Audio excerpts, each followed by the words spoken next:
नमस्कार मित्रांनो, स्वागत आहे तुमचं नवीन एका एपिसोडमध्ये. आता आपण चाललेलो आहे देवपूर पाड्याला. तिथे आहे आपला आज सप्त्याचा दुसरा दिवस. तिथं आज हरिपाठ आहे. तुम्हाला मी त्या गोष्टीचा एक अनुभव दाखवतो, तो तुम्ही बघा आणि मला सांगा कसा आहे अनुभव. आपण भेटूया 5 मिनिटांनी. तिथे जाऊन मी तुम्हाला परत एकदा दाखवतो.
पाठानंतर इथे जेवणाची व्यवस्था पण करण्यात आलेली होती. ती अशा पद्धतीने होती. नमस्कार मित्रांनो, मी तुमचा अनिकेत. काल तुम्हाला मी दाखवला हरिपाठ असतो काय का.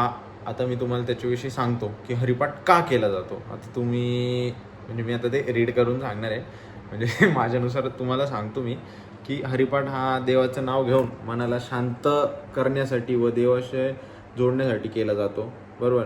7 दिवसांचा सप्ताह असतो हा. त्याच्यात वारकरी, आपले गावकरी सर्व सर्व एकत्र येतात. गावातले लोक 7 दिवस एकत्र येतात आणि देवांच्या वेगवेगळ्या भजनांवर डान्स करता म्हणजे नृत्य वगैरे, आणि एकदम एन्जॉय करता. आणि ती एनर्जी इतकी पॉझिटिव्ह असते ना की तुम्हाला काय सांगू. आणि त्या एनर्जीमुळं आपल्यात एक अशी सकारात्मक भावना येते. त्याच्याने होणारे खूप काही फायदे आहेत हरिपाठात. काय काय होतं बघा. मनाची शांतता म्हणजे रोजच्या आता आहे बघ, धावपळीचं जीवन आहे आपलं रोजचं, त्यामधून वेळ काढून देवाचं नाव घेतलं जातं थोड्या वेळाकरता. आणि सोपा मार्ग, वारकरी संप्रदायात ईश्वर प्राप्तीसाठी विठ्ठलाचे नाव घेतलं जातं खरं सांगायचं तर. आणि नंतर अजून एक पवित्र विचार राहतं आपल्या मनात. परत संतांची शिकवण, संत ज्ञानेश्वरी, संत तुकाराम यांनी जे नामस्मरण महत्त्व पटवून देतात आपल्याला. त्यांनी जे बोललेलं आहे त्यांचं महत्त्व देतात आपल्याला. 7 दिवस करतात. बाकी भगवद्गीतेचं कथन होतं वगैरे वगैरे, खूप काही गोष्टी होतात.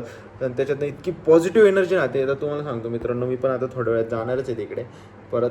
कारण की त्याच्यातनं असं वाटतच नाही की आपण काही असं हे करतोय का काय. म्हणजे आपल्या मनातले सगळे विचार बाजूला होऊन जातात. माझं तर मत आहे की सगळ्यांनी हरिपाठाला गेलं पाहिजे, सगळ्यांनी सप्ताहामध्ये गेलं पाहिजे. आणि खूप काही एनर्जेटिक, म्हणजे इतकी जबरदस्त एनर्जी राहते ना, काय सांगू तुम्हाला. सकारात्मक गोष्टी बघण्यासाठी व तसेच माझ्या जीवनाबद्दल रोजचे मी अपडेट्स देईल, ते बघण्यासाठी मला लाईक करा, शेअर करा, सबस्क्राईब करा मित्रांनो.